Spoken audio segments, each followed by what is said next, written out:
Yeah, we're not huge fans of the phrase biohacks. We kind of poo-poo it a lot on this podcast because to me it's really emphasizing the shortcuts rather than the overall lifestyle. You know, we tend to favor that aging well begins at conception, if not sooner. And so it's what are we doing throughout our lives to get to that Yes, longer endpoint, that yes. healthier endpoint. But are there any biohacks that you see genuinely supportive of super aging principles, or do you find most of these approaches kind of falling into that trend territory? Well, I think the problem here is that biohack, for the exact reason you said, is glued onto things that aren't really epigenetic or aren't really biohacks. It becomes just a way of practicing a better. Is it really a biohack to say I'm going to eat more of this and less of that? Or is it just good dietary practice? So the phrase is loose and it gets glued all over the place that it doesn't need to be. So no, I don't have one that says, the magic of a tomato is going to change it. I don't, I'm not knowledgeable enough about, uh, first of all, I wouldn't pretend that, one at the cellular level, this one thing is going to do. We also use hacks. We use hacks to mean, something that that is a shortcut or makes it easier. So we write a lot about food hacks, but not in a bio sense, more in a operational sense. So here's how to hack your kitchen by having these prepared foods in your fridge at all times so you can just reach for that cucumber slice and it's right. That's a kind of a quick way of, it's almost an operational hack, not a biohack. So unfortunately, I think you're quite right, but I think the phrase has, that I won't say it's lost its meaning, but it's very troubled. What does it even mean anymore? Because everything can be a biohack. Does healthy eating constitute a biohack?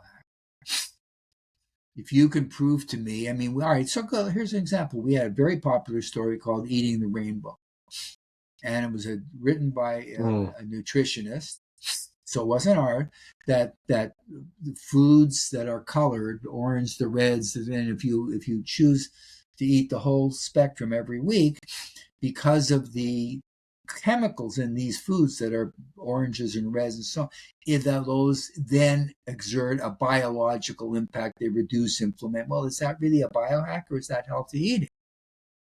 It's recognizing that yellow peppers and red peppers and green lettuce has a nutritional mechanism.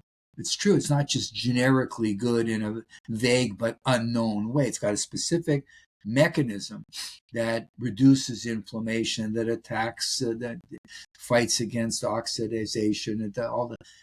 To me, that's not a biohack. That's just sensible eating.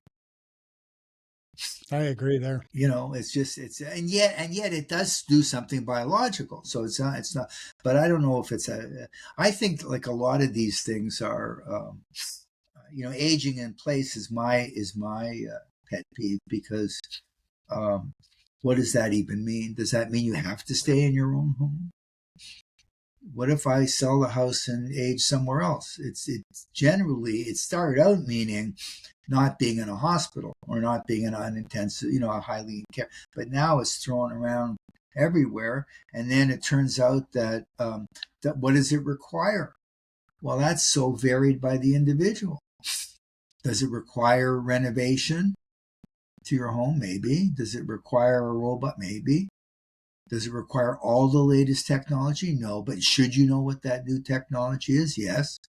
So these are loose phrases that, but let's face it, we live in a world of memes. We live in a world of instant slogans. We live in a world of, quick solutions that are very defined. And it's never quite as easy as that, or as cut and dried as that. It is actually easy if you go about it the right way, but it's not as cut and dried as all that.